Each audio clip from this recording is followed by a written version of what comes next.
Hi everyone, welcome back to the class. Today we'll be creating this energy ball effect. There's nothing for you guys to download it. Just make sure you open up the After Effects and let us get started. Alright, first thing first, we need to go ahead and create a new composition. We'll call this energy ball. Same setting, 1280 by 720, square pixel, frame rate 30, and we'll keep the resolution to half. Just making sure the computer can run a bit more smoother, and duration 10 seconds with background black. Click OK.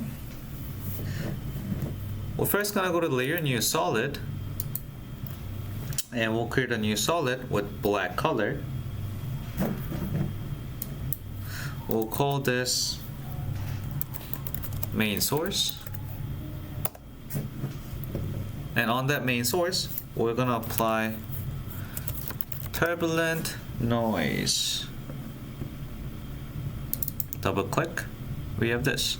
Let's first change the fractal type to turbulent sharp, and before we even do anything, let's go ahead and apply keyframe for de-evolution. I'm using Windows. If you're using Mac, you can hold on to the option and click on to the stopwatch right next to de-evolution. Expression key will pop up. We're gonna say time times 500.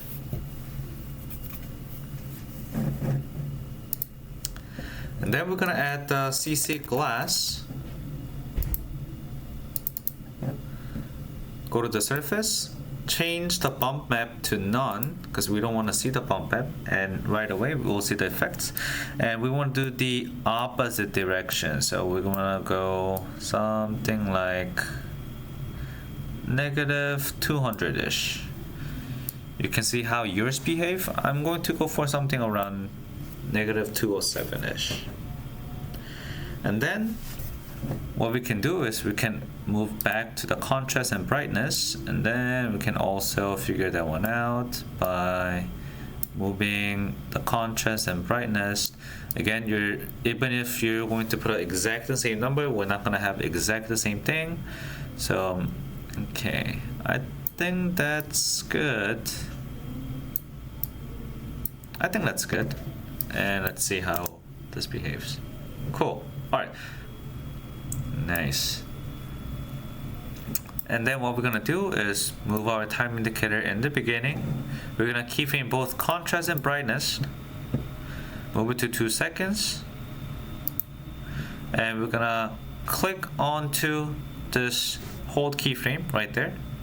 Click and click, so we have exactly the same value, but for the beginning one we do want to change it. So let's move back to the beginning again, and we're gonna change the value. We're gonna bring this one down, and again we'll bring the contrast down so we don't see anything in the beginning, and it will slowly build it up, and everything else looks pretty good. Alright, we're gonna add the CC sphere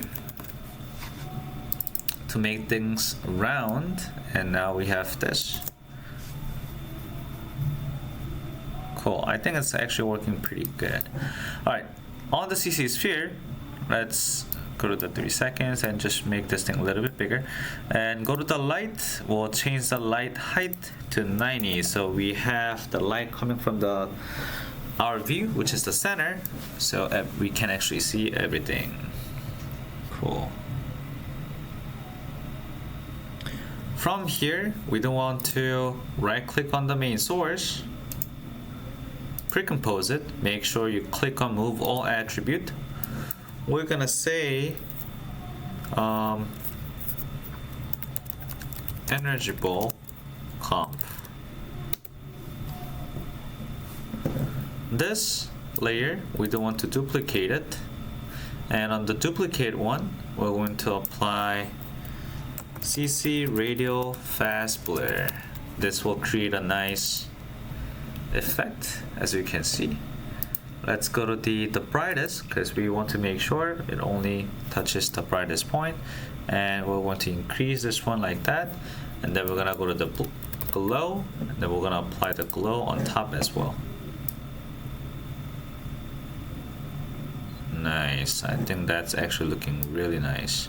And we're going to decrease the glow threshold so that we can create a nice area of the light that's actually popping out. Alright. This ultimately what you can do is you can say change the blending mode to lighter screen so that we can actually have this. It looks like the bright light inside is just trying to come out. And on top, let's go ahead and create a layer new adjustment, and this one we can say click on tint. So if you use the tint, we can change the white area to be the blue area or the other color. For the black area, we can even change that to be more colorful tones. And if I do this, we're gonna come up with a nice energy ball. But as you can see, in the beginning, tint will basically eat up everything. But yet, we're gonna create a nice effects that will dominate all the other areas.